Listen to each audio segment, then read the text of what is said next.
Assalamu alaikum. Bismillahirrahmanirrahim. Last time we have completed crane example in very detail. Now we should go through the remaining first chapter. What we are left. ये crane की example complete हो चुकी थी. Problem काफ़ी detail से हमने design point of view से इसको अंडरस्टैंड करने की कोशिश किया. होपफुली इसमें कोई क्वेरी नहीं होगी.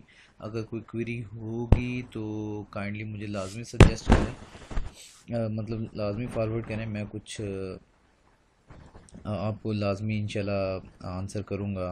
अगर कोई पर्सनल भी करता है या ग्रुप में करता है, वेलकम एनी टाइम.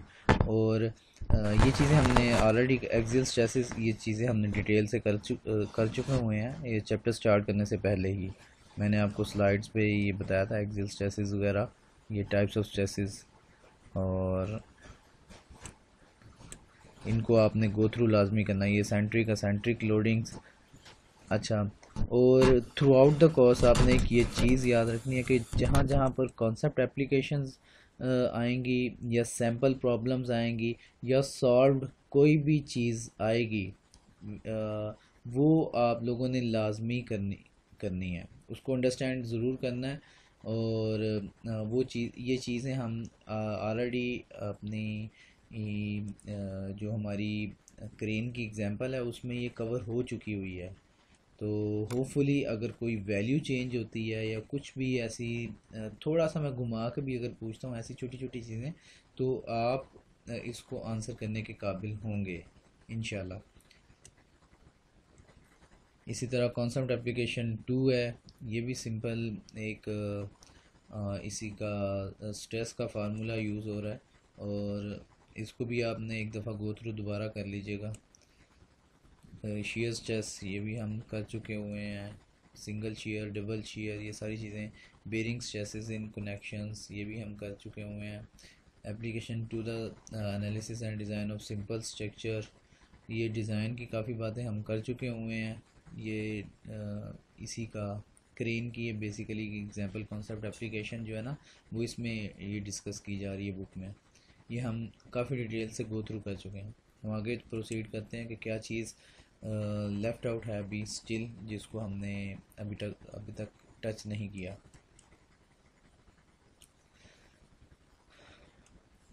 अच्छा, ये एक बहुत ज़रूरी चीज़ गुजरी है. 1.2e method of problem solution. इसको वैसे हमने डिज़ाइन पॉइंट ऑफ व्यू से काफ़ी हद तक जो है ना वो अंडरस्टैंड करने की कोशिश की है. ठीक है, इसके जो सॉल्यूशन के प्रॉब्लम है ना वो किस तरह देखा जाता है, उनकी स्ट्रेटजी वगैरह क्या है. तो इसको आपने गो थ्रू लाजमी करना है, अंडरस्टैंड लाजमी करना है. कोई भी चीज़ अगर एमसीक्यूज़ या ऑब्जेक्टिव में इस तरह की चीज़ पूछी जाती है तो you should be able to answer that. ठीक है, इसी तरह मॉडलिंग, एनालिसिस, और फिर आखिर पे कमेंट्स जो होते हैं डिज़ाइनर के, रिफ्लेक्ट एंड थिंक. ठीक है, इस तरह की चीज़ें. न्यूमेरिकल एक्यूरेसी को एक दफ़ा आप देख लीजिएगा किस तरह आप देखते हैं. ओके, अब हम आते हैं sample problem 1.1. Not going to solve it, मैं आपको थोड़ा सा गाइड कर देता हूँ. ये सैम्पल प्रॉब्लम 1.1 दी गई है. इसमें एक कोई फिक्स सपोर्ट है, इसके साथ लिंक अटैच है. यहाँ पर एक पिन लगी है, ये ए पिन, डी पिन और सी पिन, ई पिन. ठीक है, और एक लोडिंग ई ब्रैकेट के ऊपर, ई पॉइंट के ऊपर एक ब्रैकेट लगी हुई है. यहाँ पर एक डाउनवर्ड लोडिंग लगाई जा रही है, जैसा कि ये एक स्केच में शो किया जा रहा है. ठीक है, तो आगे इसकी एक्सपेक्टेड जो रिएक्शंस हैं उनको भी शो कर दिया गया. तो ये डिफरेंट लोडिंग्स के ज़रिए बाकी सारी डायमेंशंस गिवन हैं, इसमें डिटेल से आप देख लीजिएगा. ये मुख्तलिफ़ चीज़ें पूछेगा कि पिन के अंदर शियर स्ट्रेसेस वगैरह क्या हैं. ठीक है, अगर किसी ये जो रॉड है इसके अंदर शियर स्ट्रेसेस या नॉर्मल स्ट्रेसेस वगैरह क्या हैं. स्ट्रेस का फार्मूला आपको अच्छी तरह पता है. अगर कोई अननोन रिएक्शन निकालने की ज़रूरत पड़ती है तो यहाँ पर किया हुआ है, आप देख भी सकते हैं, आप ख़ुद भी निकाल सकते हैं. तो ये ऑलरेडी सॉल्व्ड एक प्रॉब्लम है जिसको आपने ख़ुद सॉल्व करना है दोबारा. इसमें जस्ट आप ये कीजिएगा कि ये जो गिवन है ये वाली डायमेंशन 10 इंच, ठीक है, 10 इंच को आप अपने रजिस्ट्रेशन नंबर डिवाइडेड बाय 5 कर लें, रजिस्ट्रेशन नंबर डिवाइडेड बाय 5।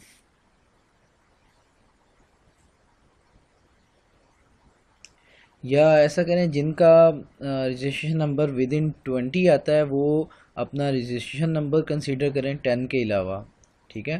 तो 10 वाला जिसका 10 रोल नंबर है या रजिस्ट्रेशन नंबर है वो 10.5 कर ले बस, ठीक है। बाकी जिनके 20 रजिस्ट्रेशन नंबर तक हैं वो अपना रजिस्ट्रेशन नंबर ही यूज़ करें, okay.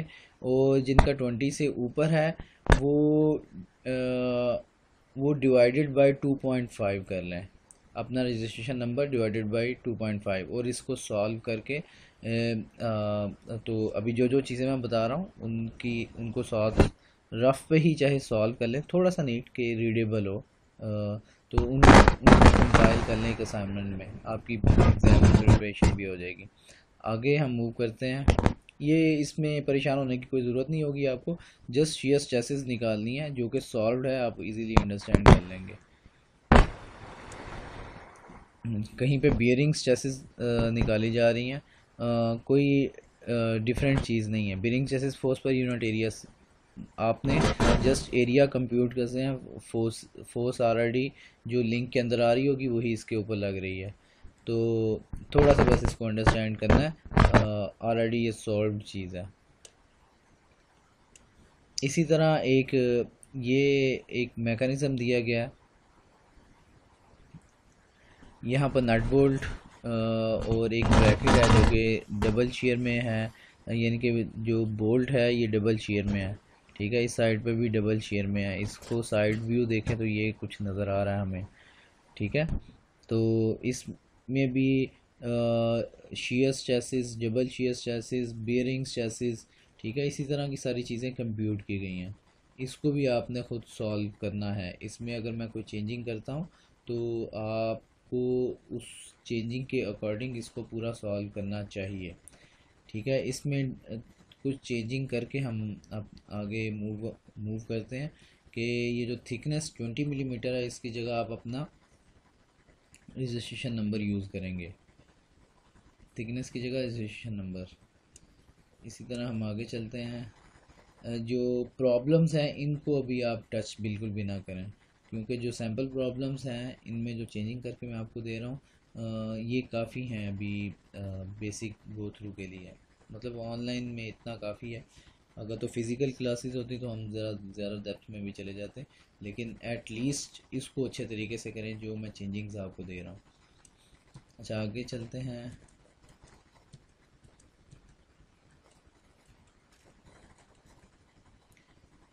Okay, stresses on oblique plane. Plane वाले को मैं टॉर्शन वाले चैप्टर में आपको ये करवाऊंगा, जस्ट 1.3 वाला आर्टिकल इसको आप छोड़ दें अभी, ठीक है। लेकिन बाकी सारा तकरीबन हमने वो करना। For example 1.4 stresses under general loading conditions, ठीक है, कंपोनेंट्स ऑफ स्ट्रेसेस। ये एक बेसिक सा टॉपिक है अंडरस्टैंड करने का कि स्ट्रेस के कंपोनेंट्स वो कितने होते हैं और कौन कौन से होते हैं, नोटेशंस कौन सी हैं उनकी, और मिनिमम कितने स्ट्रेस के कंपोनेंट्स चाहिए होते हैं पूरी स्टेट ऑफ स्ट्रेस को रिप्रेजेंट करने के लिए, ठीक है।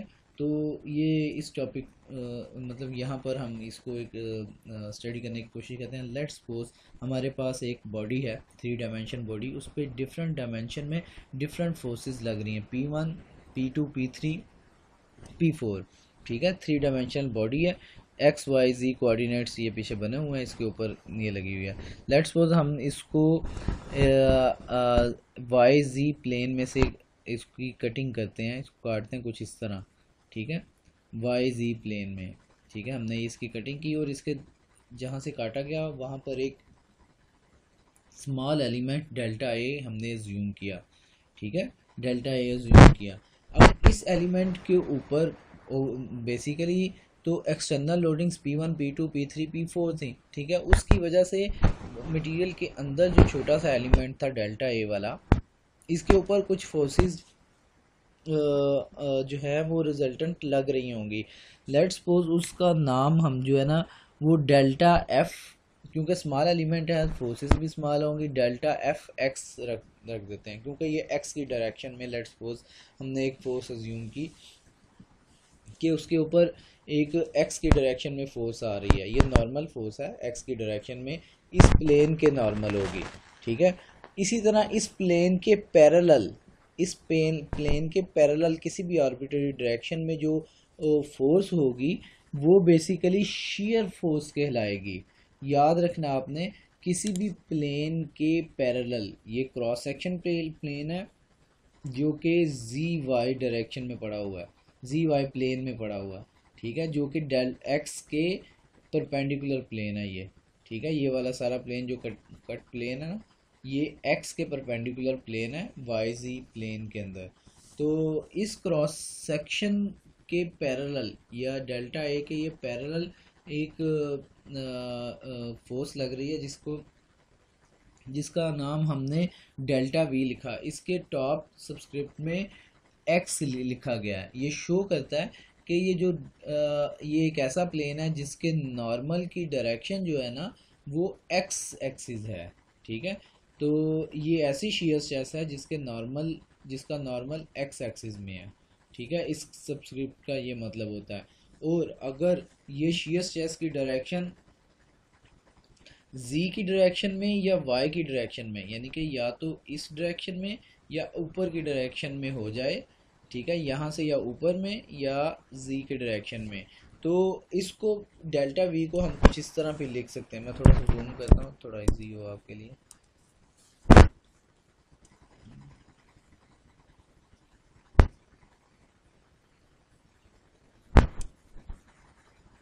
ओके, तो ये भी हम ये बात कर रहे थे कि अगर डेल्टा एक पर लगने वाली जो शेयर स्ट्रेस है जो कि इस प्लेन ओवरऑल ये कट प्लेन के पैरेलल है, अगर वो z की डायरेक्शन में है तो उसको हम कहेंगे delta we x ji. X ऊपर वाला जो सबस्क्रिप्ट होगा, जिस प्लेन के जिस एक्सिस के ये परपेंडिकुलर प्लेन है ये उसको शो करता है, ठीक है। जिस एक्सिस के परपेंडिकुलर ये प्लेन पड़ा हुआ है, ये एक्स एक्सिस के परपेंडिकुलर है, ये एक्स एक्सिस इसके परपेंडिकुलर ये प्लेन पड़ा हुआ है, ठीक है। इसलिए एक्स एक्सिस, ठीक है, कि एक्स एक्सिस के परपेंडिकुलर ये शेयर स्ट्रेस है और किस डायरेक्शन में है, जी की डायरेक्शन में। ये नीचे वाला सबस्क्रिप्ट ये बताता है कि ये जी की डायरेक्शन में है, ठीक है, ये नीचे इस तरफ जी डायरेक्शन है। तो ये ऐसी शेयर स्ट्रेस है जिसकी डायरेक्शन जी की तरफ है, लेकिन ये एक्स एक्सिस के परपेंडिकुलर ये प्लेन पड़ा हुआ है, उसके ऊपर शेयर स्ट्रेस लग रही है। ये इस तरह इसको हम देखेंगे। इसी तरह ये जो y की डायरेक्शन में लग रहा है, और तो हम इसको लिख सकते हैं कि डेल्टा वी एक्स जिस एक्सिस के परपेंडिकुलर ये प्लेन पड़ा हुआ है और नीचे y की डायरेक्शन में है ये, ठीक है, ये y की डायरेक्शन में, ये y की डायरेक्शन है, ठीक है, डेल्टा वी एक्स वाई। तो हम इस तरह ये नोटेशन देते हैं शेयर स्ट्रेस और normal stress. Normal stress delta F x, जिस डायरेक्शन में बेसिकली ये फोर्स होगी नॉर्मल की वो डायरेक्शन होती है। अच्छा, आगे हम चलते हैं। इसी तरह दो अगर शेयर स्ट्रेसेस हैं, ठीक है, अगर तो ये शेयर फोर्सेस थी वी डेल्टा वी के साथ हमने शो किया, शेयर फोर्स को v के साथ रिप्रेजेंट करते हैं, स्मॉल शेयर फोर्स है डेल्टा v के साथ रिप्रेजेंट कर देंगे, और अगर शेयर स्ट्रेस है तो वो उसको shear force divided by area जो होता है वो स्ट्रेस हो जाता है। तो shear stress is equal to ये delta V divided by delta A, ठीक है। तो वो शेयर स्ट्रेस हमारे पास है, शेयर स्ट्रेस की नोटेशन टॉ के साथ होती है, tau X Z, tau X जिस एक्सिस के परपेंडिकुलर ये प्लेन पड़ा हुआ है और जी जिस एक्सिस के डायरेक्शन में है। इसी तरह टॉ एक्स वाई, ठीक है। एक्स एक्सिस जिसके परपेंडिकुलर ये प्लेन पड़ा हुआ है, और वाई वाई की डायरेक्शन में, ठीक है। टॉ एक्स जी और टॉ वाई एक्स वाई, ठीक है। ये दो शेयर स्ट्रेसेस और एक नॉर्मल स्ट्रेस, यानी कि दो आम तौर पे एक क्रॉस सेक्शन प्लेन के ऊपर तीन तरह की शेयर स्ट्रेसेस होती हैं, एक नॉर्मल डायरेक्शन में और दो शेयर की डायरेक्शन में, ठीक है। तो ये चीज़ों को याद रखना, जैसा कि यहाँ पे भी दिखाया गया है टॉ एक्स वाई, ठीक है। ये भी एक्स के परपेंडिकुलर प्लेन है और वाई की डायरेक्शन डाउनवर्ड वाई, ठीक है। इसी तरह नेगेटिव जी की डायरेक्शन में ये वाली है, ठीक है। ये भी शेयर स्ट्रेस है। ये सारी आपने थ्योरी अच्छी तरह गो थ्रू करनी है समझने के लिए। अब हम आते हैं कि लेट्स सपोज ये जो हमने कट किया था इसके अंदर प्लेन डेल्टा ए को हमने कंसीडर किया। इसी जो डेल्टा ए स्मॉल एलिमेंट है, इसको अगर हम 3 डायमेंशन में क्यूब बना लें, ठीक है। इसके ऊपर क्यूब बनाते हैं और इसके एक प्लेन पे यही वाली स्ट्रेसेस ज़हन में रखें, टॉ एक्स जी और टॉ एक्स वाई, ठीक है, और सिग्मा एक्स। तो बेसिकली ये जो हमारे पास ये जो क्यूब था जिसको हमने कंसीडर किया, इसकी एक फेस के ऊपर जो सामने कट प्लेन था वो इसी तरह का था ना, जिसके ऊपर delta x tau X Y, ठीक है, और टॉ एक्स जी, ठीक है। एक्स की डायरेक्शन एक्स एक ऐसा एक्सिस है जिसके परपेंडिकुलर ये प्लेन है, ठीक है। यहाँ पर भी और यहाँ पर भी एक्स ये शो कर रहा है, और जी ये जी की डायरेक्शन में है, और यहाँ पर वाई ये बेसिकली वाई की डायरेक्शन में है, टॉ एक्स वाई और टॉ एक्स जी। इसी तरह इस फेस के नॉर्मल जो होगा वो यही वाला सिग्मा जी, ठीक है, और इस फेस के नॉर्मल वाई की डायरेक्शन वाला सिग्मा वाई, ठीक है। और इनके कॉरस्पॉन्डिंग शेयर स्ट्रेसेस टॉ जी वाई और टॉ जी एक्स, ठीक है। जी की डायरेक्शन में इसका नॉर्मल है इस प्लेन का, ठीक है, यहाँ पर भी और यहाँ पर भी, और वाई की डायरेक्शन में ये अपवर्ड और ये एक्स की डायरेक्शन में हॉरिजॉन्टल, ठीक है। Same goes for these directions, ठीक हो गया। अब ये तीन साइड्स हमें नज़र आ रही हैं, और इस क्यूब की ऑपोजिट साइड की जो तीन साइड्स हैं वो हमें नज़र नहीं आ रही। उन पर भी याद रखें कि सेम इसी तरह जैसे ये सिग्मा एक्स इस डायरेक्शन में है, सिग्मा एक्स दूसरी डायरेक्शन में भी लग रहा है, ठीक है। और इसको बैलेंस करने के लिए भी वहाँ पर एक शेयर स्ट्रेस लग रहा है, और इसको बैलेंस करने के लिए इसके ऑपोजिट एक शेयर स्ट्रेस डाउनवर्ड लग रहा है। इसको सिग्मा एक्स को बैलेंस करने के लिए नेगेटिव सिग्मा एक्स लग रहा है, ठीक है। इसी तरह सिग्मा वाई ऊपर की तरफ है, नीचे वाली फेस पे सिग्मा वाई नीचे की तरफ है। यहाँ पर सिग्मा जी लेफ्ट साइड पर है, यहाँ पर सिग्मा जी राइट साइड पर है। तो हर यानी मतलब सिंपल कहने का ये है कि एक फेस के ऊपर तीन अगर स्ट्रेसेस जनरेट हो रही हैं, तो ऑपोजिट वाले फेसेस पे भी तीन तीन स्ट्रेसेस ही जनरेट होंगी। फिर ओवरऑल हमारा जो रिजल्टेंट होगा वो बेसिकली न्यूट्रल हो जाएगा।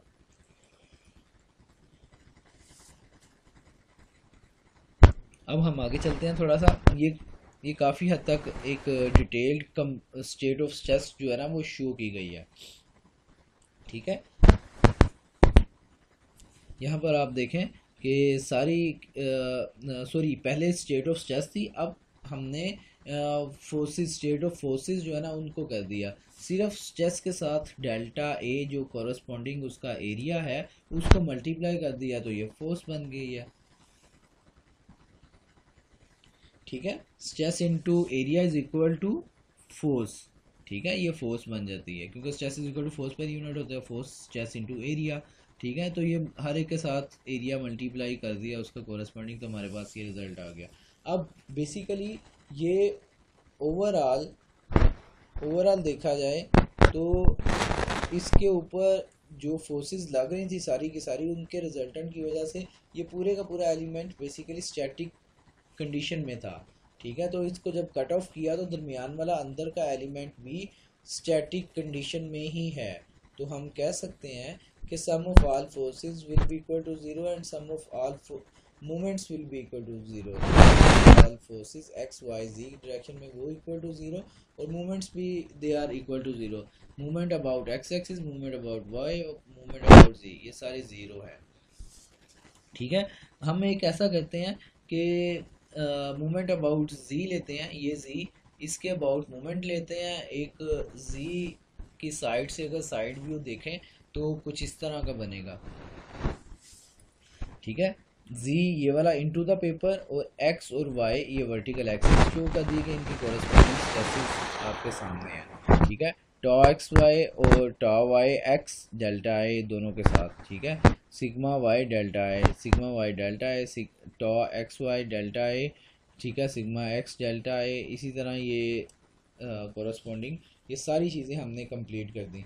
अब सिर्फ ये करते हैं मूवमेंट अबाउट जी जो है ना उसको ज़ीरो लेते हैं। जी के अबाउट कौन कौन सी फोर्सेस मूवमेंट बना रही हैं, जो कि जी के अंदर से गुजर रही हैं, जैसा कि sigma y delta A, sigma x delta A और सिग्मा एक्स डेल्टा ए यहाँ पर भी, और इसी तरह ये नॉर्मल, ये जितनी भी नॉर्मल स्ट्रेसेस हैं, इन 8 स्ट्रेसेस में से जितनी भी नॉर्मल वाली स्ट्रेसेस हैं, they are passing from the origin of z axis. ठीक है, लिहाजा these forces will never contribute in producing any movement. ठीक है, क्योंकि इनका मूवमेंट आर्म ज़ीरो है और ये सेंटर से पास कर रही हैं, इसलिए ये कोई कंट्रीब्यूट नहीं करेंगी। अगर कंट्रीब्यूट कर रही हैं मूवमेंट जनरेट करने में जी एक्सिस के अबाउट, तो ये वाली फोर्स इतना डिस्टेंस के साथ कर रही है, मतलब ये फोर्स मल्टीप्लाइड बाई ये डिस्टेंस, जो कि डिस्टेंस यहाँ पर आपको मेरे ख्याल से ए गिवन है जी। ये जो ए गिवन दिया गया पूरी डायमेंशन a/2 इसके साथ मल्टीप्लाई होगा, और ये फोर्स, ठीक है, ये फोर्स इस सरफेस पे है तो a/2 के साथ मल्टीप्लाई होगा। इसी तरह टॉ एक्स वाई है तो टॉ एक्स वाई की यहाँ पर भी है, यहाँ पर भी a/2 के साथ मल्टीप्लाई होगा टॉ एक्स वाई। तो हम ऐसा कर देते हैं, tau x Y multiplied by A ही लिख देते हैं। ठीक है, tau x Y multiplied by D A into A, tau x Y into D A into A, anticlockwise ये घुमाएगा तो एंटी क्लॉकवाइज पॉजिटिव होता है। ठीक है, माइनस, अब दूसरी एक और स्ट्रेस थी, ये क्लॉकवाइज घुमा रही है, tau x Y D A.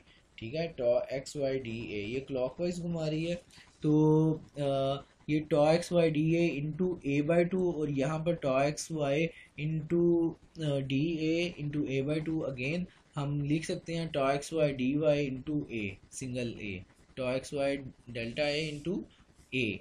ठीक है, यहाँ से आप इसको थोड़ा सा सिंप्लीफाई करेंगे तो आपके पास ये रिजल्ट आ जाएगा, tau x Y is equal to tau Y X. ठीक है, ये जी एक्सिस के अबाउट अगर करेंगे तो ये रिजल्ट आएगा, एक्स एक्सिस के अबाउट अगर आप ये रिजल्ट करेंगे तो आपके पास tau X Z is equal to tau Z X हो जाएगा। इसी तरह वाई के अबाउट करेंगे तो tau X Z is equal to tau Z X, आपके पास ये रिजल्ट आएगा। ठीक है, तो ये रिज़ल्ट आप प्रूफ भी कर लीजिएगा, हम आगे चलते हैं। ठीक है, तो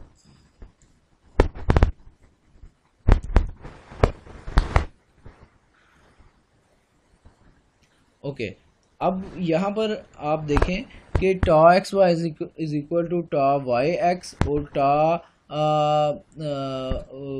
टॉ Y Z is equal to tau Z Y, और इसी तरह tau Z X is equal to tau X Z, ये तीन इक्वेशंस आएंगी। ठीक है, तो हम कह सकते हैं कि इन टोटल 12 स्ट्रेसेस में से ये जो 12 स्ट्रेसेस बनती है ना, सॉरी 18,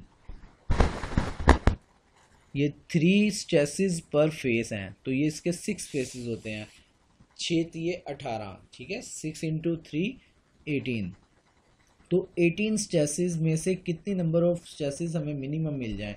फॉर एग्जांपल हमारे पास जैसा कि यहाँ पर एक गिवन है, ठीक,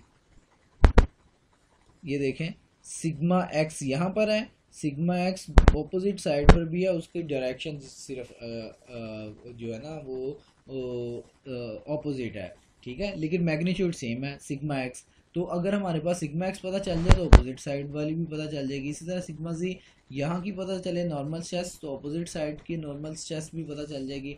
सिग्मा वाई ऊपर की पता चले तो नीचे की भी आ जाएगी। तो यानी कि जो जो स्ट्रेस आपकी है वो एक एक अगर आपको पता है तो इसके सिग्मा एक्स के ऑपोजिट वाली भी आपको पता चल जाएगी। इसी तरह tau x Y is equal to tau Y Z, ठीक है, ये आपस में बराबर होंगी, tau Y Z tau x Y, और इसी तरह नीचे भी टॉ वाई जी और टॉ एक्स वाई है। ये चारों मिलके एक यानी कि एक ही वैल्यू के बराबर है ये चार, ठीक है। तो हम कह सकते हैं कि हमें स्टेट ऑफ स्ट्रेस रिप्रेजेंट करने के लिए 6 नंबर ऑफ स्ट्रेसेस की मिनिममली ज़रूरत पड़ती है। पूरी कंप्लीट स्टेट ऑफ स्ट्रेस यानी कि 18 जो स्ट्रेसेस है ना, उनको रिप्रेजेंट करने के लिए 6 स्ट्रेसेस की मिनिमम ज़रूरत पड़ती है। कौन कौन सी? Sigma X, sigma Y, sigma Z, tau x Y, tau Y Z और टॉ जी एक्स, ठीक है। ये 6 मिल जाए अगर, 3 नॉर्मल और 3 शेयर की, तो हमारे पास कंप्लीट स्टेट ऑफ स्ट्रेस जो है ना, हम उसको ड्रॉ कर सकते हैं एग्जैक्टली, ठीक है।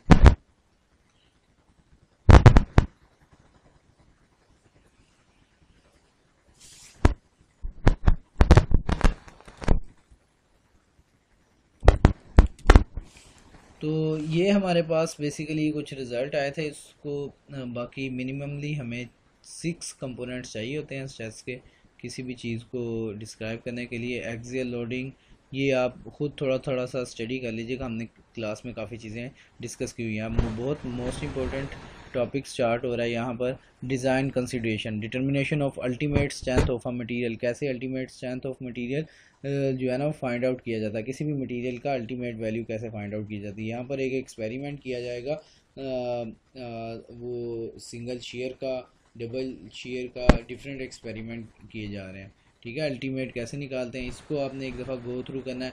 फिर डिज़ाइन पॉइंट ऑफ व्यू से हमने already allowable stress, factor of safety वगैरह ये चीज़ काफ़ी डिटेल से डिस्कस किया है, इसको भी आपने डिटेल से ही पढ़ना है। फिर सबसे ज़रूरी आखिर पर जो चीज़ है एक, वो है फैक्टर ऑफ सेफ्टी सिलेक्शन, कि किस तरह फैक्टर ऑफ सेफ्टी को सिलेक्ट किया जाता है। फैक्टर ऑफ सेफ्टी सिलेक्ट करने के लिए मैंने आपको बोला था, अगर सिनेरियोज़ इजी हैं तो कम फैक्टर ऑफ सेफ्टी रखते हैं, अगर सिनेरियोज़ डिफ़िकल्ट हैं तो ज़्यादा रखते हैं। वो यहाँ पर कुछ काफ़ी चीज़ें डिस्कस की गई हैं, कुछ एक्स्ट्रा भी हैं जो हमने डिस्कस नहीं की, आपने ये खुद गो थ्रू करना है, स्टडी करना है इसको, ठीक है। ये इसको छोड़ दे 1.5D को आप। फिर सैम्पल प्रॉब्लम 1.3 आप लोगों ने करनी है, ठीक है। और यहाँ पर आप 50 किलो न्यूटन की जगह आपने अपना रजिस्ट्रेशन नंबर यूज़ करना है, 50 किलो न्यूटन की जगह, ठीक है। इसे ज़हन में रखिएगा। ऑलरेडी सॉल्व्ड है, आपने जस्ट वैल्यू चेंज करके इसको अच्छी तरह अंडरस्टैंड करना कि मैं पेपर में अगर कुछ चेंजिंग करता हूँ तो आपको समझ लाजमी आए, ठीक है। आगे चलते हैं। सैम्पल प्रॉब्लम 1.4, ठीक है। और इसमें फ्री बॉडी डायग्राम भी दी गई है, ओवरऑल एक्चुअल डायग्राम भी दी गई है, ठीक है। और इसमें भी मूवमेंट्स यानी कि रिएक्शन पहले फाइंड आउट किए जा रहे हैं, और फाइंड आउट करने के बाद ये स्ट्रेसेस की तरफ आएंगे।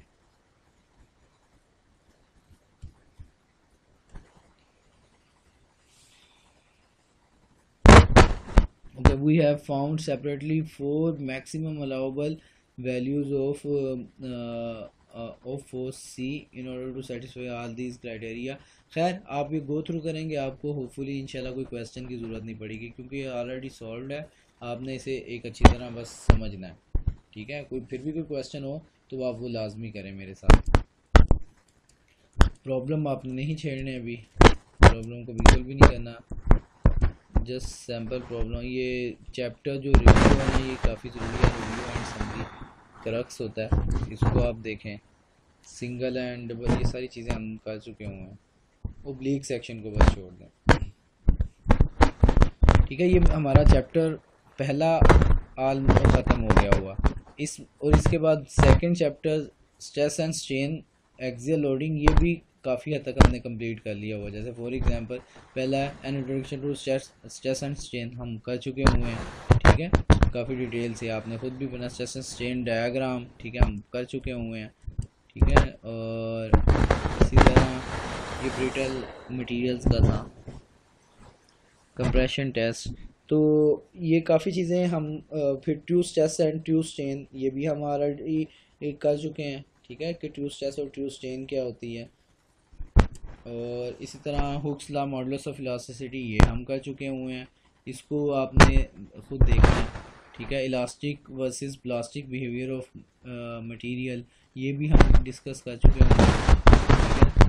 तो इसको भी आप एक दफ़ा गो थ्रू करेंगे। रिपीटेड लोडिंग एंड फटीक ये मैंने अभी आपको फटीक नहीं बताया, मतलब डिटेल से नहीं बताया, हल्का सा मैंने आपको बस ओवरव्यू दिया कि फटीक एंड क्रीप क्या चीज़ होती है। और deformation of members under axial loading ये मैं ना सेशनल 2 का आपको एक क्वेश्चन का एग्ज़ाम बनाऊंगा, यानी कि सेशनल 2 का वो पार्ट 1 होगा बेसिकली। जो कल लिया जाएगा एग्ज़ाम वो सेशनल 2 का पार्ट 1 एक क्वेश्चन जनरली होगा, जो कि अभी तक के कोर्स जितना भी हुआ है बूम वाली एग्जाम्पल और चैप्टर 1 के अंदर अभी जो सैम्पल प्रॉब्लम्स की हैं वो जो आर्टिकल अभी तक देखा है ये चैप्टर 1 के अंदर कम्प्लीटली उसमें से हम करेंगे, और 2.1 जी से पहले पहले। ओके